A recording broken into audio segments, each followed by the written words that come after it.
Fala aí, galera do canal Botafogo Digital, sou Carlos Albuquerque. Começou o sábado 19 de abril. Ontem o Botafogo postou nas suas redes sociais, outros perfis também alvinegros postaram, né? O 18 de abril, né? Ontem fez 15 anos. Como passa rápido o tempo, né? Do pênalti de cavadinha do Louco Abreu em cima do Flamengo, aquela partida que foi eletrizante, com direito à defesa de pênalti por parte do Jefferson, né?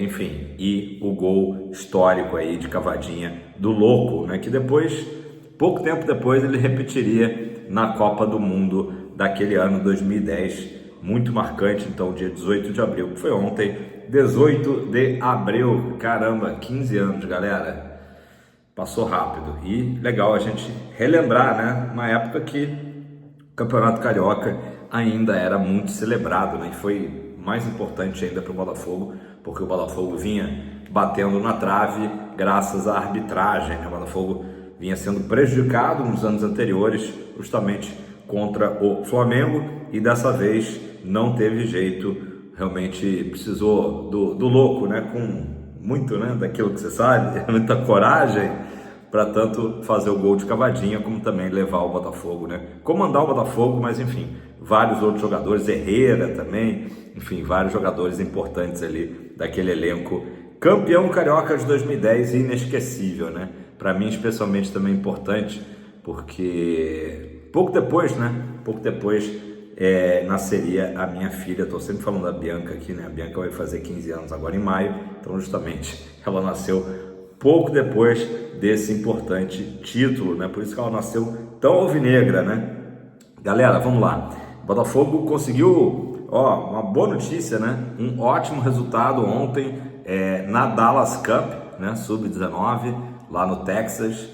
O Botafogo se classificou para a final do campeonato contra o São Paulo. Exatamente, teremos Botafogo e São Paulo no domingo às 18h30. Então, logo depois do jogo com o Galo, a gente se liga ali na Botafogo TV para acompanhar Botafogo e São Paulo pela conquista aí, que será inédita, né, para o Botafogo, da Dallas Cup. O jogo de ontem foi contra a equipe do Tigres, tradicional clube mexicano. Inclusive o Tigres abriu o placar com o Wood logo aos 21 minutos do primeiro tempo, e a virada alvinegra começou com o gol do Justino, uma bola ali, eu não sei se ele tentou cruzar ou se ele pensou chutar direto para o gol. Foi um belo gol por cobertura. O Justino empatou ali aos 38 do primeiro tempo.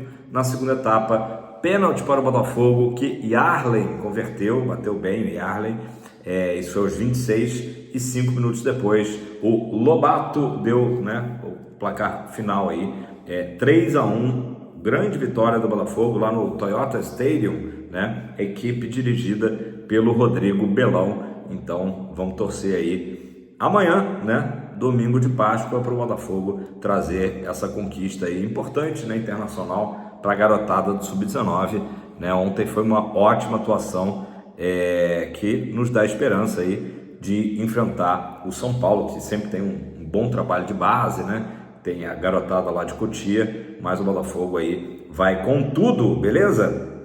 Galera, logo mais tem público sold out, né? Lotado, esgotado no Anilton Santos. Não é para um jogo, mas é para o show Tardezinha, né? Que é organizado pelo Thiaguinho. Enfim, pagode, samba, atrações, convidados especiais. Para quem foi no jogo, né, para quem acompanhou a partida justamente da quarta-feira, a gente viu ali já... Eu achei que era o palco, né, mas na verdade o palco do Tardezinha fica no centro do gramado, e o que estava já montado ali, a estrutura, acho que é um camarote VIP, acredito que seja isso, que estava ali atrás de um dos gols, né? Mas foi legal o seguinte, que o Thiaguinho publicou nas suas redes sociais que ele recebeu uma camisa número 7 do Botafogo, né, com o nome dele, Thiaguinho, das mãos do Tairo Arruda, né, uma ação aí do marketing do Botafogo, enfim, e o Thiaguinho gravou agradecendo, falou da honra, né, que é receber a camisa do Botafogo, ainda mais sendo a camisa 7, que é enorme, gigantesca, camisa 7 do Botafogo. Então o Thiaguinho, eu não sei, eu acho que ele é corintiano, comenta aí embaixo, eu não sei qual o time do Thiaguinho, mas foi legal aí ele falando isso. E também a gente sempre pensando né, no alcance, né? O Thiaguinho deve ter aí milhões de seguidores em redes sociais, então que viram ali, inclusive um dado bacana também, que ele estava ali no vestiário e botaram uma imagem dele, uma foto, como se ele fosse um jogador ali, né? Aquele armário, né? O que se falava antigamente ali, o armário ali do jogador. Então estava personalizado com o Thiaguinho, que está comemorando 10 anos de Tardezinha. Então foi legal, foi bacana a ação do Botafogo e também dele ter postado com a camisa. Isso atinge uma galera que de repente, muitas vezes, não está tão, né, ligado em futebol e vê o quanto que o Botafogo é gigantesco. Pessoal, vamos falar do tema aí da thumb, né, da capa do vídeo, que é a tendência do Renato Paiva repetir a escalação do jogo de quarta-feira contra o São Paulo, amanhã no Mineirão contra o Atlético Mineiro. Tá? Essa é a tendência. A gente lembra que o Cuiabano entrou no lugar do Alex Telles, né? O Cuiabano tem feito bons jogos, né? Está numa fase melhor que do Alex Telles, apesar do Alex Telles ser um jogador que tem características melhores de marcação, né, do que o Cuiabano. Mas a tendência é que haja manutenção do Cuiabano no time titular, assim como o Matheus Martins pela ponta, ou seja, o Savarino, que fez um bom jogo, né, na sua posição ali mais de origem no meio, tá? Então isso é o que deve acontecer amanhã no Mineirão. Semana do Botafogo, já falei aqui, né? Vou repetir, fundamental importância, porque passa por amanhã a recuperação do Botafogo no Brasileiro. O Campeonato Brasileiro ainda está no início, mas a gente não pode, se a gente quer brigar no alto da tabela, e eu acho que esse é o objetivo do Botafogo, deixar de desgarrar. Palmeiras e Flamengo já estão com 10 pontos, né? Então está na hora do Botafogo vencer, no caso seria a primeira vitória fora de casa, né, diante do Atlético Mineiro. O Atlético Mineiro também não vive um bom momento, então tomara que essa vitória aconteça, porque inclusive vai dar muita moral, né, não só para o Paiva, como para os jogadores, para a partida que teremos na quarta-feira, né? Quarta-feira, um jogo que eu considero que é o mais importante da semana, né? O Botafogo tem que trazer pelo menos um ponto lá da Argentina diante do Estudiantes, pensando em termos de classificação. O grupo está muito equilibrado, né? A Universidade do Chile já deu uma desgarrada ali e o Botafogo precisa pelo menos empatar com o Estudiantes para depois iniciar o retorno, né, do grupo A da Libertadores, jogando apenas com o Carabobo fora de casa e depois tendo tanto o Estudiantes como a Universidade do Chile no Newton Santos, né? Então, muito importante o Botafogo fazer um jogo bem defensivamente, especialmente, né, porque é uma das coisas que a gente tem reclamado, né? A gente vê o Botafogo ainda pouco compacto, né? Esse jogo posicional do Paiva talvez não esteja sendo bem entendido pelos jogadores ainda. Existe um período natural de adaptação, né, o sistema de marcação. Então, comentei aqui na quinta-feira, né, os jogadores ainda muito espaçados, né, parece, gerando muitas oportunidades para as equipes adversárias. O próprio São Paulo tinha feito um gol só em 3 rodadas e logo de cara fez 2, por pouco não fez 3, né, diante do Botafogo. Então, precisa o Botafogo voltar até a ter aquela solidez defensiva que tinha no passado. Além do ataque precisar melhorar, a gente não tem dúvida, né? Mas também a defesa, que é praticamente a mesma, exceção feita ao Bastos e agora essa troca aí de Cuiabano por Alex Telles. Mas o sistema defensivo, os 2 volantes, né, o Marlon Freitas e o Gregory, então precisa o Botafogo voltar a ser uma equipe que sofra pouco, né? Foi uma marca do Botafogo ano passado, o Botafogo sofria muito pouco e agora o Botafogo tomou gols bobos, idiotas, enfim, dando muitas chances para o adversário. Eu falei aqui do Gregory, né? Gregory, né, o nosso Pitbull, camisa 26, de contrato renovado. Essa foi uma das boas notícias do dia de ontem, do 18 de abril. Gregory renovou até o final de 2028. Então, olha só, estamos em 25, 26, 27, 28. Então, vida longa aí ao Pitbull, né? Um jogador que é um pilar dessa equipe. Ele, nos últimos 12 meses, tem um recorde absoluto no futebol brasileiro, com 141 desarmes, tá? É um pitbull mesmo. E o total de jogos que ele tem no Botafogo até aqui, 68 partidas, já um bom número, né? O Gregory, que raramente, né, perde uma partida. Parece que ele ficou de fora do último Botafogo Atlético, né? Jogou só 30 segundos. Mas enfim, parabéns aí à diretoria, mais uma vez renovando com aqueles jogadores que são peças-chave aí do nosso elenco, né? Galera, para fechar o vídeo desse sabadão de aleluia, hoje tem bons jogos, né? Hoje tem bons jogos, tem Grenal, tem Vasco Flamengo, enfim.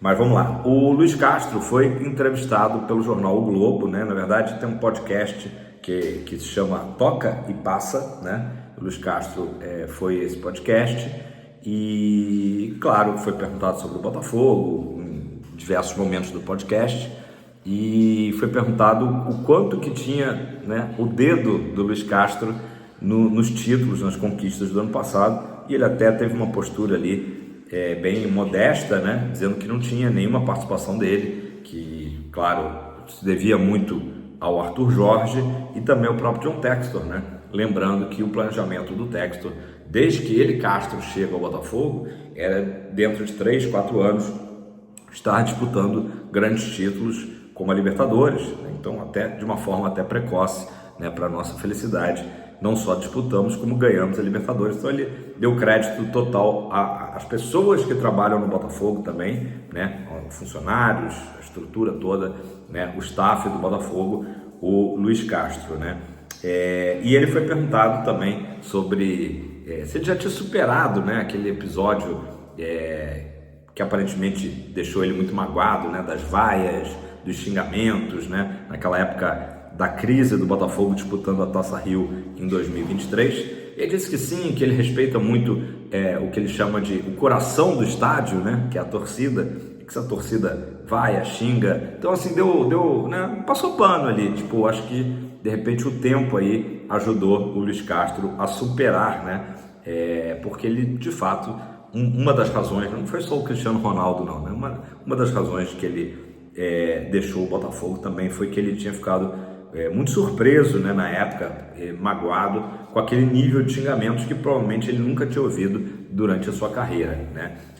Mas, enfim, acabou dizendo que respeita aí muito a torcida e tal, e sobre uma possível volta ao Botafogo, né? Tudo é possível. Claro que eu achei que ele foi respeitoso também com o Paiva, não quis, porque tem técnico que cava, né? Que cava ali uma volta. Acho até que se ele tivesse também hoje pronto para voltar ao Botafogo, talvez ele até já tivesse vindo, ao invés de ter vindo o Renato Paiva, né? Mas é sempre um nome que vai ficar ali, né, rondando, né? Sempre, muitos torcedores alvinegros até hoje não engoliram, né, aquela abandonada ali de barco do Castro, quando o Botafogo estava voando, tinha feito um primeiro turno incrível, né, no Brasileirão. E mais outros torcedores acho que já perdoaram, assim como o Castro perdoa as joias, acho que muitos torcedores já também superaram isso aí e gostariam de ver o Luiz Castro de novo no Botafogo, né? É isso, galera, acho que bom, aí completando a semana, né, que eu esqueci de falar, depois do jogo do Estudiantes, no sábado que vem temos o Fluminense no Newton Santos às 9 da noite. Então, 3 jogos importantíssimos: Atlético Mineiro amanhã, Estudiantes na quarta, Fluminense no outro sábado, né? Importante para essa sequência. Quem não acompanhou o vídeo de ontem, recomendo que assista, porque eu passei todas as datas e horários, inclusive com jogos da Copa do Brasil, o jogo do Ceará, que foi transferido para o dia 4 de junho, então passei todas as datas. São jogos que o Renato Paiva vai ter que atravessar isso aí tudo até chegar o Super Mundial. A gente espera que ele consiga realmente melhorar o desempenho da equipe e também, por consequência, melhorar os resultados, né? O Botafogo tem um início aí de brasileiro um pouco irregular, eu diria, bastante irregular, mas também não sou aquele cara que fora Paiva imediatamente. Acho que seria, né, uma loucura essa altura do campeonato o Botafogo voltar a procurar um técnico, né? Acho que se não tiver nada de anormal nos próximos jogos aí do mês de abril, do mês de maio, teremos Renato Paiva nos Estados Unidos dirigindo o Botafogo, né? Acho que a única forma seria realmente se tivéssemos aí uma sequência terrível de derrotas, o que obviamente ninguém quer. Beleza? Galera, deixa o seu like, faça seu comentário, é importante aqui, né, para o YouTube entender que é um conteúdo bacana. E se você não é inscrito, não custa nada, só clicar aí, se inscrever, fazer parte da família Canal Botafogo Digital. Ótimo sábado a todos. Amanhã tem Jogão do Fogão pra cima do nosso freguês Galo. Tamo junto.